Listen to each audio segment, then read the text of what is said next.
growing up was not easy. I had a lot of pain and chaos at home due to my biological father in Poland.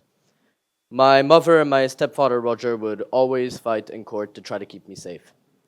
Amidst through everything going on in my life, I knew there were always creatures I could count on. Cats. Cats were there for me whenever things were really hard. And now I want to be there for them.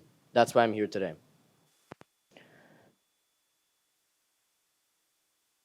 When I was growing up, like I said, it was very hard. So cats were there for me. But now, in this day and age, I have come to realize that there is another thing that needs my help. And that is feline panleukopenia. Feline panleukopenia is a virus that is part of the parvovirus virus family. It is a very deadly virus for cats that has a mortality rate of 90%. Different ways that this virus can spread to cats is using feces, urine, saliva, direct contact, or using fur of other animals. When I was learning about this, it was very heartbreaking. It was very hard to learn about this, and truly, I didn't even know about the existence of this virus until my cats were actually affected by it. And when my cats were affected by it, I decided that I want to be able to spread the word. When I first arrived here at Green School, I kept hearing this word quest. And students were really excited about this quest, so naturally I was too. When I finally heard that quest is a passion project, I immediately knew what I was going to do. I was going to combine my passion for filmmaking and my love for cats into one. And that is how the documentary Silent Killer was born.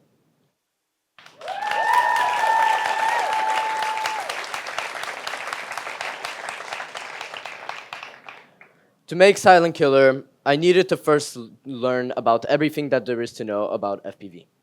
So I did. I visited a local cat shelter called Villa Kitty. And that is where I met Elizabeth. Elizabeth is the owner of Villa Kitty, which, like I said, is a refuge for Bali's abandoned cats and kittens. When I entered Villa Kitty, I felt a glimmer of hope, as I saw doctors treating cats for free, little kittens squeezing their squeezing their heads through the net, and most importantly, I saw very important things. And my most favorite part was the smell of cat food lingering in the air. It smelled very delicious. But as I went through the facility, I started to notice something was feeling off. Things were not as vibrant. They were darker. And I would say they were a bit less energetic as in the front. When I entered the hospital, the tension was clear. The silent killer had struck the hospital of Villa Kitty. I felt really defeated, and I felt helpless about being able to truly fight to this virus. And my actual visit to Villa Kitty made it clear. My intention of trying to spread the word about feline panleukopenia and expose what it truly is has been shown. So that is where my project truly began to take shape, and which is when step one came in. Step one was writing the script of my documentary. It was hard, like extremely hard. It took me about 2 months to create an actual good enough script. My first version of the script was not as good. It was more like a podcast, it sounded really robotic, and it was mostly just information without any emotion. But my second script, that one was the best in my opinion, since it had the perfect mix between emotion and information. And alongside my father, we were able to make the perfect script, so in that way, I was able to start step 2, which was filming.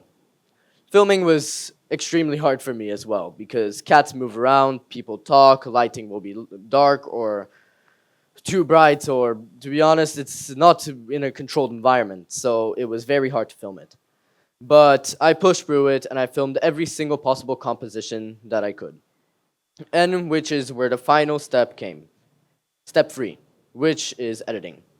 As some of you may know, editing is really hard, especially when you're doing it all alone. It was adding all the videos to Premiere. It was adding all the music, the voiceovers, all the effects, everything in a matter of a couple of weeks. It wasn't very simple, and I'm actually still in the process of making it, which hopefully it will turn out good. Hopefully.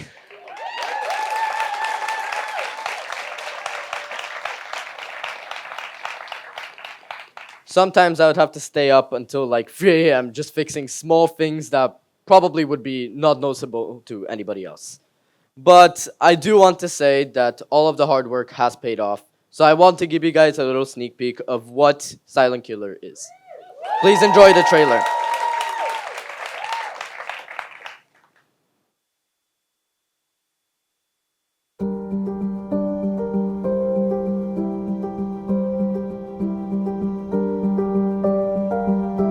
It began with two kittens. A story I never expected to tell, but one that changed everything. There's a virus. Fast, quiet, deadly.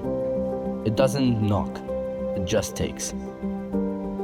But it can be stopped with action, with care, with love. Even one life saved is everything. Even one moment of help can mean survival.